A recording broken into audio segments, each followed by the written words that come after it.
Eu queria partilhar com vocês o tema que a gente vai refletir sobre nesse mês de janeiro. A gente está começando um ano, é um momento de um renovo, de um ciclo simbólico, né, que acontece, às vezes quando a gente faz aniversário também, a gente repensa muitas coisas, mas quando a gente passa de um ano para o outro, a gente refaz projetos, faz projeções, deixa algumas coisas de lado, ou insiste em algumas coisas. Então, a gente vai refletir durante esse mês de janeiro, todos os domingos, aqui na hora da mensagem da Palavra de Deus, sobre sabedorias para viver o hoje. Buscando sabedoria para viver o hoje, ou sabedorias no plural, para a gente viver o hoje. A Bíblia já diz que a sabedoria é uma casa que a gente vai construindo, segundo o discernimento que a gente recebe de Deus. Então, para você que está sonhando, para você que está projetando 2004, você que já sabe o que vai fazer, você ainda que não sabe, não projetou, quer viver um dia de cada vez, né? Esse conselho é para você. Não importa o lugar que você esteja aí nas suas reflexões sobre o ano, a sabedoria é não um caminho, mas um auxílio, uma voz de Deus que nos ajuda a construir uma casa para que a gente possa andar por caminhos estáveis e caminhos duradouros. Porque a gente também pode construir a casa da tolice, Provérbios fala, né? Mas é bom que a gente ande segundo a sabedoria que vem do céu. E hoje eu gostaria de falar sobre a sensibilidade que nós precisamos ter ao ouvir essa sabedoria que vem de Deus, para interpretarmos a nossa realidade, o nosso contexto de vida, o meu, o seu, né, o seu particular, às vezes coletivo, e, se possível, mudar. Então eu queria refletir com vocês a partir de uma história muito interessante, uma história longa, que eu não vou ler toda essa história, vou tentar resumir durante aqui a mensagem, a reflexão, mas que a gente vai poder justamente entender, talvez, se Deus assim permitir, pela atuação do seu Espírito, aquilo que nós precisamos interpretar e mudar nas nossas vidas para vivemos um bom momento ou um bom ano, como nós queremos em 2024. A palavra está em Jeremias, no livro do profeta Jeremias, capítulo 36. Jeremias, capítulo 36. É uma história muito curiosa, é uma história que nos traz muitas percepções possíveis, e uma história que parece, inclusive, um filme da Disney, que eu não vou dizer para não dar spoiler, né, mas é um filme que acabou de sair. Diz assim, eu vou ler a partir do verso 1, tá bom? Jeremias capítulo 36, a partir do verso 1. No 4º ano do reinado de Joaquim, filho de Josias, rei de Judá, o Senhor dirigiu esta palavra a Jeremias: pegue um rolo e escreva nele todas as palavras que lhe falei a respeito de Israel, de Judá e de todas as outras nações, desde que comecei a falar a você, durante o reino de Josias até hoje.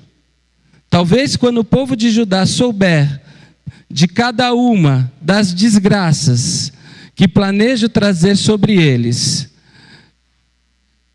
cada um se converta da sua má conduta, e eu perdoe a iniquidade e o pecado deles. Vamos orar.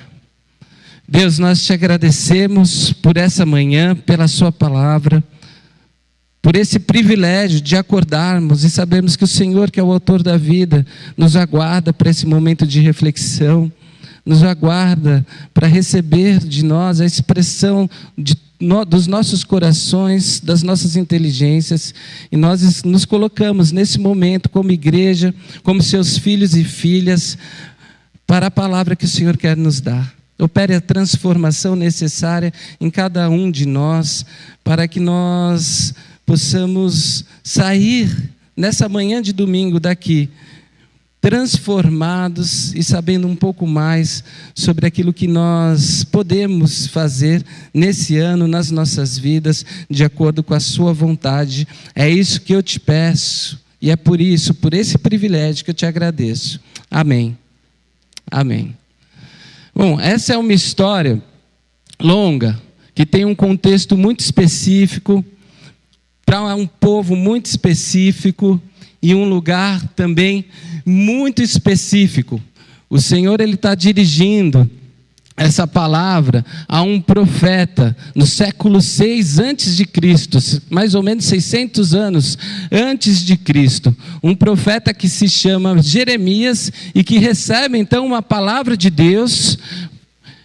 Deus pede para ele anotar algumas coisas, ele pede então para o seu servo anotar a partir daquilo que o povo está vivendo.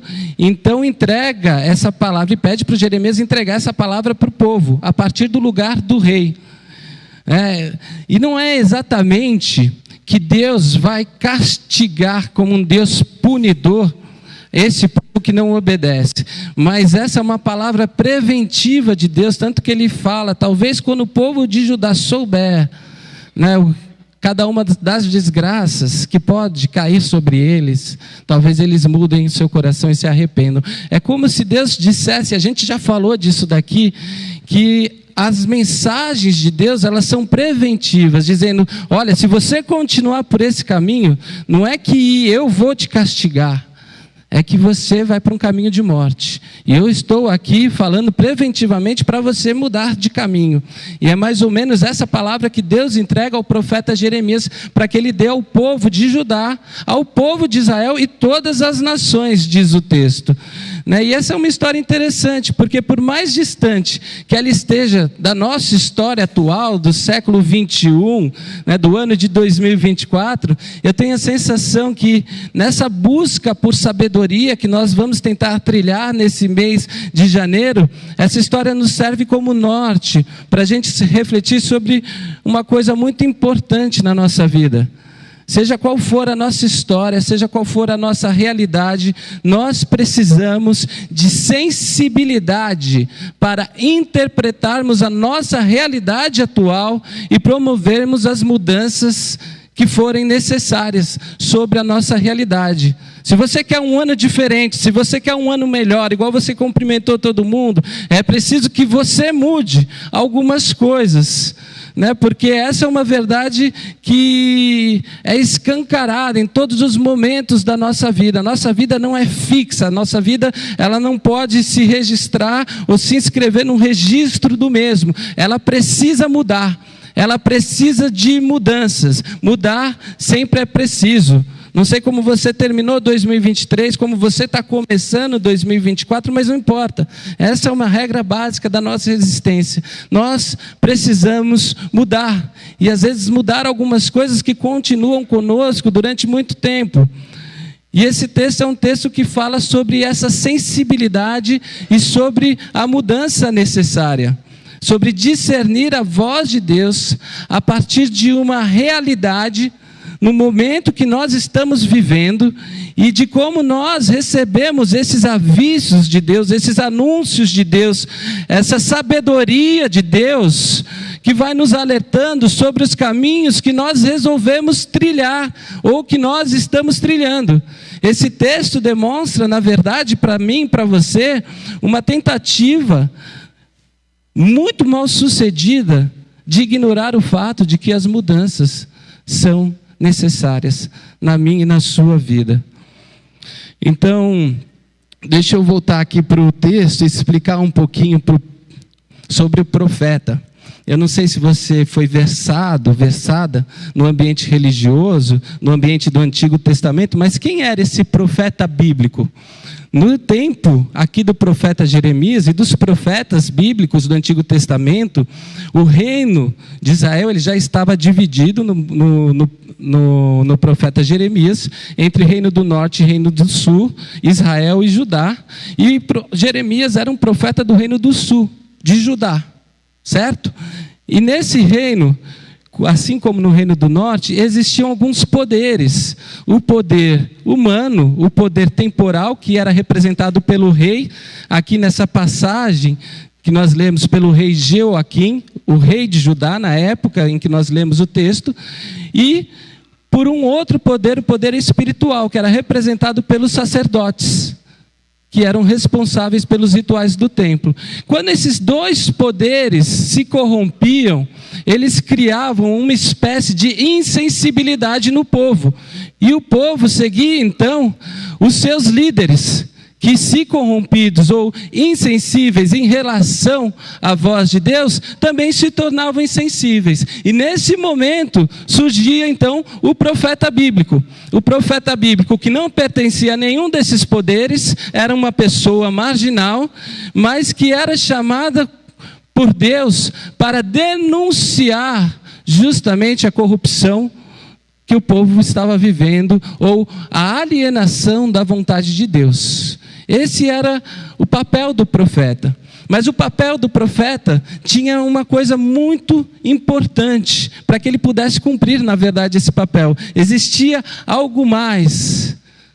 E a gente pode ver isso no profeta Jeremias. O profeta era aquele que desenvolvia, a partir do seu chamado com Deus, uma sensibilidade em relação à vontade de Deus para interpretar a sua realidade.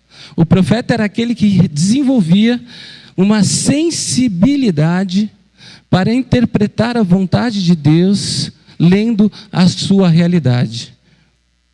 Então, talvez o primeiro ponto dessa mensagem, a gente precisa aprender a desenvolver uma sabedoria da sensibilidade, da voz de Deus, para interpretarmos a nossa realidade. O profeta era no meio do povo, esse sujeito que vivia com uma espécie de sensibilidade diferente para perceber os afetos de Deus. Quando Jeremias é chamado, lá no capítulo 1 do seu livro, Deus pergunta para ele, no meio da destruição, o que ele vê. E ele fala: eu vejo um ramo de amendoeira, eu vejo vida no meio da destruição. Porque o profeta é essa pessoa sensível, que precisa ter, de alguma maneira, os olhos de Deus, a sensibilidade de Deus, para produzir vida e impedir que a morte tome conta das nossas histórias. Esse era o profeta. E naquele tempo, as pessoas acreditavam que Deus se manifestava a partir de afetos, como hoje muitas pessoas. Quer dizer, nós precisamos saber o que Deus sente em relação àquilo que nós fazemos. O que Deus pensa em relação àquilo que nós fazemos. Mas as pessoas não estavam mais conseguindo discernir esses afetos de Deus. O que Deus pensava, o que Deus achava. Sabe, essas falas que a gente fala: o que Deus acha da nossa vida? O que Deus pensa de mim? Será que aquilo que eu estou fazendo está sendo certo ou errado? Será que Ele considera justo ou injusto? Será que Deus acha que eu estou fazendo bem para a minha vida e para os outros? Ou que eu estou levando, segundo as minhas atitudes, as pessoas à morte, ou a vocações de morte? E esses questionamentos são comuns a nós todos, não é verdade? Nós que temos uma mente religiosa, que às vezes nos perguntamos de fato o que Deus pensa disso, mas para quem não tem uma mente religiosa, também se pergunta, né, sobre quando avalia as pessoas que estão ao seu entorno, as pessoas que lhes são caras, né, o que fulano está pensando do que eu estou fazendo, o que ciclano está pensando do que eu estou fazendo? Né? Será que eu estou fazendo bem para as pessoas que eu amo e que me amam?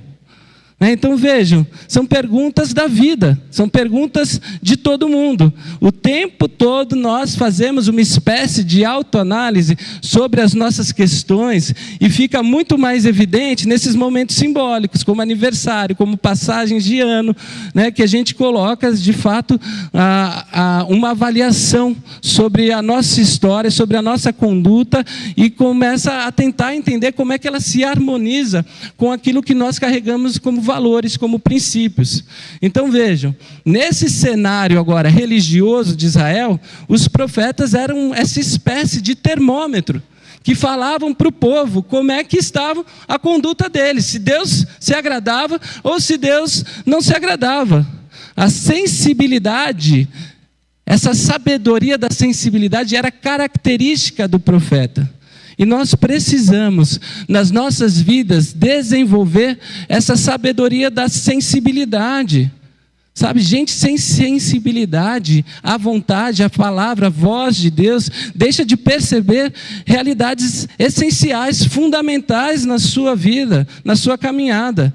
Nós precisamos desenvolver uma sabedoria da sensibilidade para a gente conseguir interpretar a nossa realidade, o momento em que nós estamos vivendo, ser sensível ao próximo, ser sensível a Deus, ser sensível ao seu próprio coração, porque a falta de sensibilidade, como é o caso aqui desse texto, empurra a gente para a tragédia. Empurra a gente para a tragédia. A gente, inclusive, aprende isso num texto bíblico, lá no Êxodo, com um outro profeta, o dito profeta, que se chama Moisés, porque um homem sensível. Não sei se você se lembra da história do chamado de Moisés, que é chamado numa sarça ardente, uma sarça com fogo que não se consumia, né? Então Deus o chama e diz o seguinte para ele: Moisés, tire as sandálias dos seus pés, porque o lugar onde você está pisando ou vai pisar é santo, a terra onde você pisa é santa. E há muitas interpretações sobre esse texto da sarça ardente, de Moisés tirando as sandálias dos pés. Eu gosto muito de uma leitura que eu fiz, de uma interpretação rabínica, que diz o seguinte, que quando Deus pede para que Moisés tire as sandálias, tem a ver, na verdade, com a necessidade de que toda aquela que caminha com Deus nessa vida, precisa ter a sensibilidade de perceber a experiência que vive no meio da caminhada. É como se Deus chamasse simbolicamente Moisés e falasse: você precisa sentir. Você precisa sentir a experiência, você precisa ser sensível àquilo que está acontecendo. Tira a sandália, porque a sandália é boa às vezes, né? Elas nos ajudam, é uma questão de higiene, é uma questão que nos ajuda a ir mais longe, etc. Mas ela tira um pouco a sensibilidade do nosso toque com a terra, não é verdade? Se a gente fosse levar para essa questão simbólica. Esses dias eu recebi um casal de amigos e a gente estava passeando no condomínio, a quadra estava livre, o menininho quis jogar bola, eu fui lá jogar com eles. E fazia muito tempo que eu não jogava bola descalço. Imagine, eu perdi a sensibilidade de jogar descalço. Meu pé, ele se destruiu. Eu estou aqui com várias bolhas enormes de sangue na sola do pé. Mas por quê? Porque conforme a gente vai vivendo, às vezes a gente vai perdendo, por conta dos calçados que a gente usa nas nossas vidas, a sensibilidade de tocar a experiência, de tocar o chão, de ouvir a voz de Deus. Então, essa voz que fala para Moisés andar descalço, quer dizer, perceba e viva essa experiência. Esteja aqui e entre, sinta, seja sensível àquilo que eu estou fazendo. A Bíblia sempre fala sobre o perigo da gente se tornar insensível, sobre o perigo da gente embrutecer o coração, sobre o perigo do nosso coração se tornar pedra, corações de pedra. A Bíblia sempre fala sobre esse perigo, e as Escrituras parecem que desde o começo, pelo menos desde esse chamado com Moisés, ela pede para a gente uma sabedoria da sensibilidade, para a gente interpretar a nossa realidade, o chão onde tocam as solas dos nossos pés, onde a gente vive a nossa realidade cotidiana, de todos os dias. E os profetas eram essa gente que despertavam o povo para esse resgate da sensibilidade, para esse resgate da comunicação com Deus. Eles queriam, de alguma forma, ouvir Deus, discernir Deus e falar desse Deus para esse povo. E eles se importavam com o que Deus pensava, é verdade, mas eles se importavam também com o bem dos outros. Era isso que o profeta fazia, porque aquele que é sensível à voz de Deus não quer tudo para si, não quer só a sua salvação, mas quer também promover a vontade de Deus para o outro. Essa sensibilidade, de alguma forma, era aquilo que a pessoa desfruta, ou é aquilo que a pessoa pode desfrutar, mas é aquilo que ela também pode fazer com que um outro, um terceiro desfrute, sendo fonte de graça, de salvação, de bem, de amor, para aqueles que cruzam o caminho.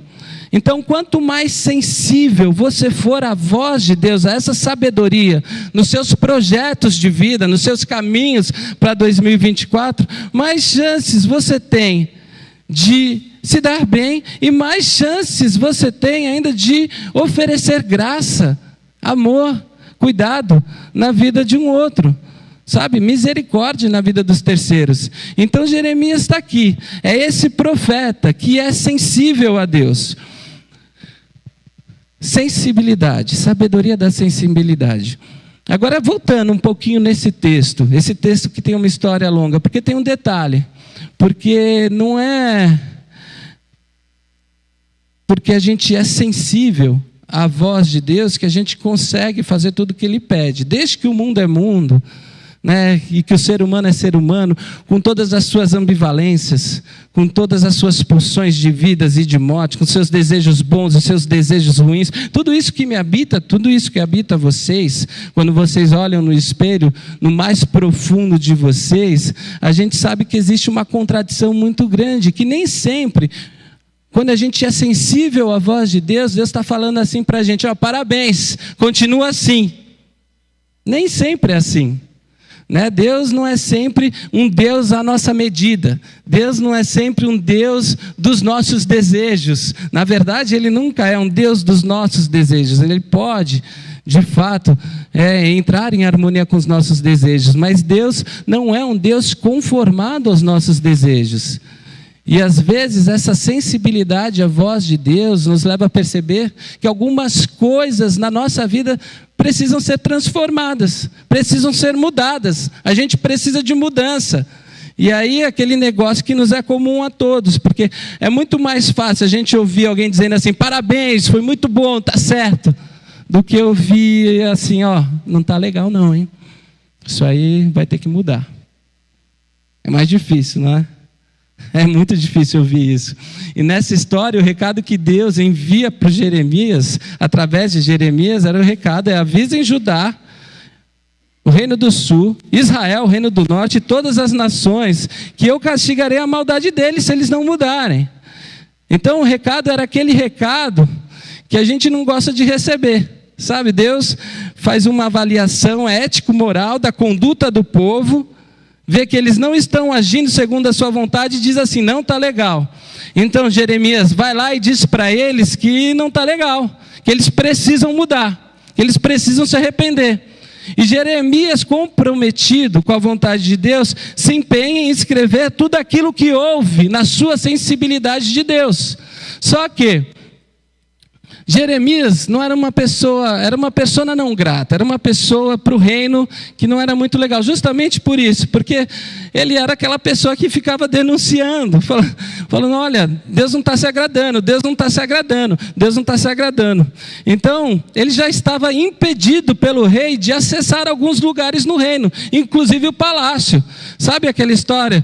Essa pessoa aí, ela só critica, essa pessoa aí é negativa, não vamos andar com ela. Acho que o rei estava pensando mais ou menos assim do Jeremias. Jeremias não traz energia positiva para o reino. Deixa ele lá no canto dele, impeça que ele entre aqui, porque senão ele vai trazer desgraça. Ele vai só falar de desgraça, vai só acusar a gente. E o Jeremias, porque não podia então entrar no palácio, ele pede para o seu servo, Baruque, escrever a carta e ir até o templo num dia de jejum e ler essa carta para o povo, para os líderes de Israel e para os empregados do rei.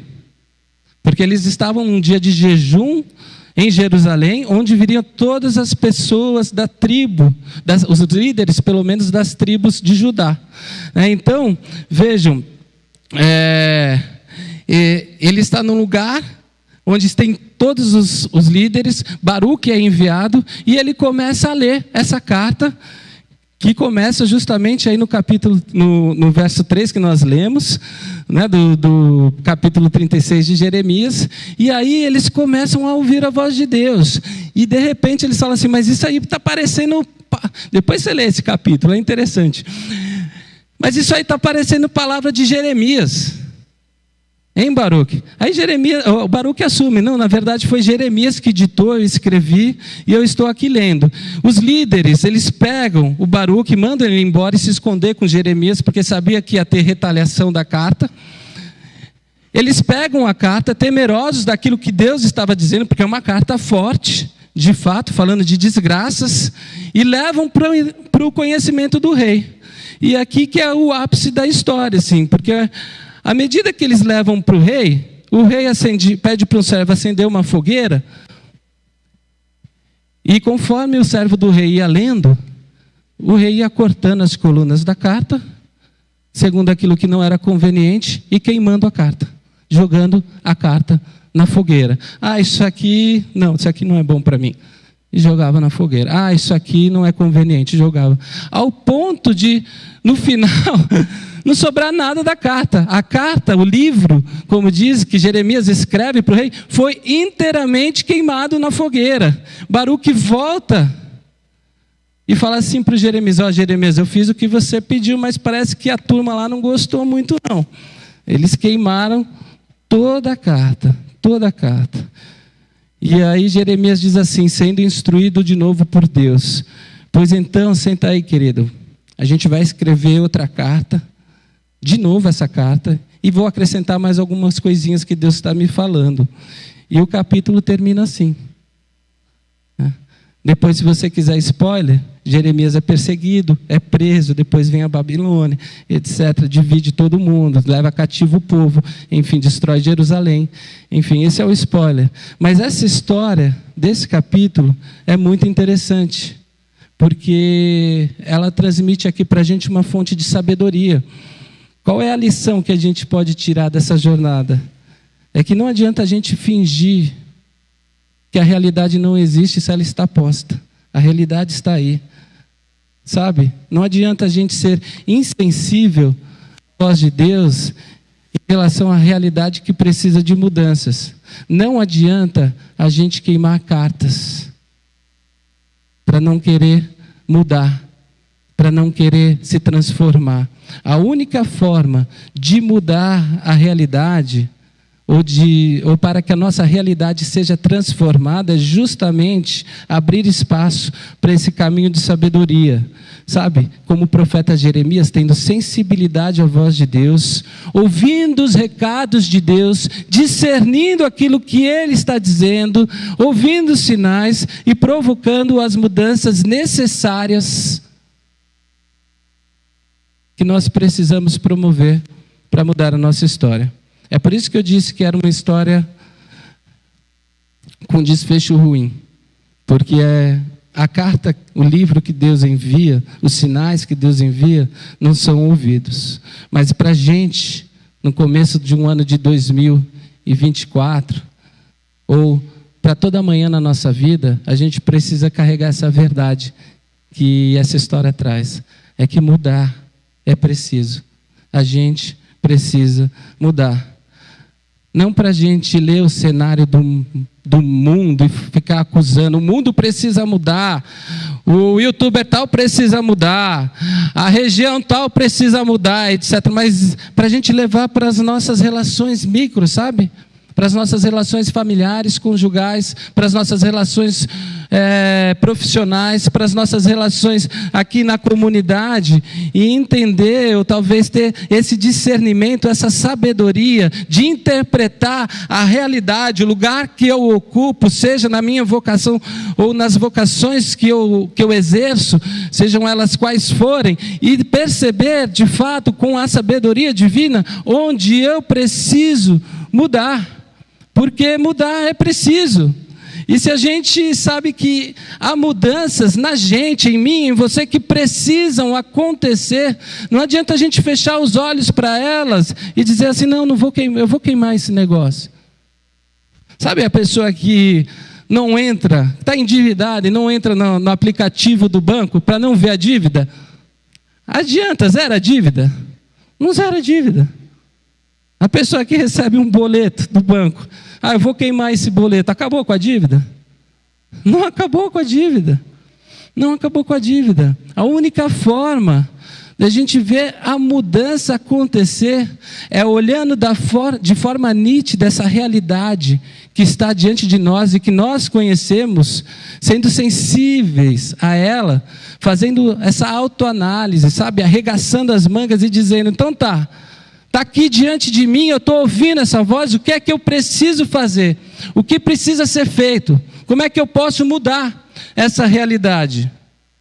E eu não sei se você interpreta essa mudança com a voz de Deus te orientando, com essa sabedoria divina, de uma maneira muito religiosa, como às vezes a gente aprendeu, ou que a gente já viveu às vezes, né? Sabe aquela maneira de pensar que na nossa compreensão religiosa, Deus vai fazer alguma coisa, em algum momento, um milagre sobrenatural na minha vida, e esse vai ser o momento de eu mudar, porque Deus mostrou que eu deveria mudar, e de repente alguma coisa metafísica, sobrenatural acontece, e agora então, num estralar de dedo, as coisas mudaram. Eu sou outro, a vida mudou. É possível que você tenha sido forjado num ambiente religioso assim. Sabe, que você construiu a sua identidade religiosa com essa convicção e essa compreensão. E quem sou eu para me atrever de fato para dizer que as coisas não podem acontecer desse jeito? Podem. Mas se a gente fizer uma análise aqui, você aí sentado, sentada, proporcionalmente das mudanças que você já viveu na sua vida, quantas vezes as mudanças aconteceram dessa forma sobrenatural? E quantas vezes as mudanças precisaram de esforço, de engajamento, precisaram de perseverança, precisaram até de auxílio de terceiros? Quantas as vezes, sabe, essas mudanças aconteceram? Provavelmente você vai chegar à conclusão de que houve muito mais mudança na sua vida como resultado de um esforço consciente do que desses milagres sobrenaturais. E é por isso que a gente não pode definir essa palavra milagre somente por coisas sobrenaturais, porque esse tipo de esforço que a gente faz para mudar a nossa vida, para viver transformações, ele também é um milagre. Sabe, você encarar a realidade que às vezes é dura, você aceitar que tem defeitos, sabe, e que carrega defeitos, você conseguir aceitar isso é um milagre. Ouvir falas de terceiros que fazem mal às vezes ao ouvido, né, porque não concordam com a sua conduta, com as suas decisões, mas que são para o seu bem, que são para o nosso bem, e se empenhar para mudar isso é de fato um milagre. É um milagre. Milagre é também aquilo que é fruto da nossa perseverança, da nossa percepção, da nossa sensibilidade daquilo que Deus diz e do nosso empenho em mudar a realidade diante daquilo que Deus nos disse. A nossa capacidade, às vezes, de ouvir terceiros, sabem? É um milagre, é um milagre. Você pode chamar de fato isso de um verdadeiro milagre. E no fundo, a gente sabe que mudar é necessário. É necessário. Por uma razão muito simples. Não pense você, a última bolacha do pacote, que você nasceu pronto, que você nasceu perfeito, que você nasceu belo e bela como você acha que é. Todo mundo precisa de mudança. Todo mundo. Né? Todo mundo precisa viver essa transformação diante de realidades que não são tão favoráveis para o nosso bem e para o bem do outro. E é engraçado como muitas vezes na vida a gente reproduz esse movimento desse rei, sabe, de queimar as cartas, para não mudar, para dizer ou para viver aquilo que nos é conveniente. Ouve o recado e diz assim: quer saber, vamos mudar de estação. Quer saber, pastor André só falou besteira essa manhã. Pregação chata, hein? Estava dormindo. Quer saber? Essa conversa aí é conversa fiada. Ou, esse tipo de questionamento dessa pessoa eu não aceito. Sabe quantas desculpas a gente vai criando e vai sem querer ou inconscientemente tendo o mesmo comportamento desse rei, queimando cartas da sabedoria divina para a gente, Né? E eu entendo, assim, porque existem mudanças difíceis que a gente sabe que precisa viver, mas que são difíceis, né? Mudanças que a gente fala são mudanças estruturais, que a gente não consegue viver num estalar de dedos, né? Que às vezes a gente adia não por uma questão de conveniência, mas porque de fato é muito difícil, uma questão de estrutura, né? E a gente até diz, eu sei que eu preciso mudar, eu sei que eu preciso ser diferente, eu sei que eu preciso fazer diferente, mas eu não tenho estrutura para mexer com isso agora. Eu não tenho. Mas você reconhece que essa leitura é diferente da leitura que o rei faz, de falar, não, isso aí é bobagem, não vamos dar ouvido, por conveniência, para não se transformar. É diferente, então, de olhar assim, eu preciso trabalhar isso, eu não consigo agora, mas eu não vou queimar essa carta, eu vou guardar isso daqui, eu vou fazer algumas coisas, eu vou me esforçar, eu vou procurar ajuda, mas eu vou voltar para cá, para mudar essa história. Porque agora eu não consigo. É diferente do que você queimar aquilo que você precisaria mudar. Então, não adianta você continuar, se você quer viver um ano novo diferente, sem voltar para cá, para aquilo que você sabe que precisa mudar. Né? Porque há coisas que precisam ser encaradas e precisam ser transformadas, simples assim, para que a mudança possa acontecer. Eu gosto de um teólogo, já citei aqui várias vezes, Bonhoeffer, um teólogo do século XX que viveu na Alemanha nazista e lutou contra o nazismo na Alemanha, construiu o que eles chamam de igreja confessante contra a igreja luterana que estava apoiando o nazismo, né? E antes dele ser enforcado, porque ele participa de uma conspiração para acabar com a vida do Hitler, e ele é preso, enfim, e antes de ser enforcado, algumas semanas antes, ele escreve cartas da prisão, escreve um livro sobre ética. Ele diz assim, se você tomar o trem na direção errada, não adianta você ficar andando no corredor do interior contra o sentido que ele está indo, porque você vai parar no mesmo lugar. Quer dizer, se você pegar o trem errado, na direção errada, para o destino errado, não adianta ficar andando dentro do trem, no corredor, contra o sentido que ele está indo, porque vai parar no mesmo lugar. Quer dizer, se você não tiver a coragem, a disposição, o esforço de sair do trem e mudar a plataforma, para pegar o trem em outra direção, em outro sentido, você não vai mudar. Eu não vou mudar o que precisa ser mudado fugindo da realidade. Eu não vou mudar o que precisa ser mudado queimando cartas, porque não resolve o problema. É engraçado, né? Porque Deus, Ele está comprometido com esse anúncio daquilo que precisa ser feito, até que aquilo seja de fato feito, porque a história diz que eles queimam a carta, mas Deus manda Jeremias escrever de novo. Ao exemplo das tábuas da lei, que são quebradas e Deus escreve de novo, como se a palavra de Deus, ela sempre vai permanecer. Você pode fazer o que for, mas ela volta, e não volta para te castigar, ela volta para te alertar. Deus é um Deus que insiste com a sua palavra para que você mude, para que você se transforme, para que você receba esse bem na sua vida, porque você está caminhando para caminhos ruins às vezes, vocações de morte. É um Deus que está tentando te alertar, e ela volta. Deus é um Deus que insiste. Eu gosto disso, insiste em nós, em nos fazer o bem. Vai custar a transformação? Vai custar. Vai ser difícil? Vai ser difícil. Vai ser desconfortável? Vai ser desconfortável, mas qual que é a opção que você tem? Qual que é a opção que você tem, senão a mudança? E toda mudança é de fato desconfortável, difícil, às vezes custa mesmo. Mas quais são as alternativas? Queimar cartas? Esperar a desgraça acontecer? Esperar o mal vir sobre a sua vida? Porque o Deus de sabedoria quer a sensibilidade do seu coração, não porque Ele é um Deus que quer que as coisas sejam feitas do jeito que Ele quer e pronto. É porque Ele sabe do jeito que as coisas podem ser feitas para o seu bem, para o meu bem. É só por isso. É só por isso. Essa é a história dessa manhã.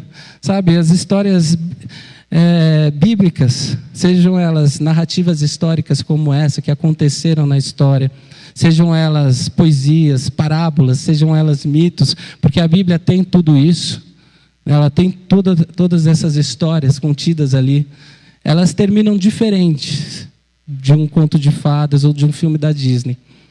É porque geralmente contos de fada, o filme da Disney, termina como uma história feliz. As histórias bíblicas, elas não terminam. Elas são praticamente inacabadas. Para mostrar para a gente que a vida é isso daí. Essa é a realidade da vida. Se você não mudar, a sua vida vai ser de um jeito. Se você mudar, ela pode ser diferente. Quer dizer, mas você é livre.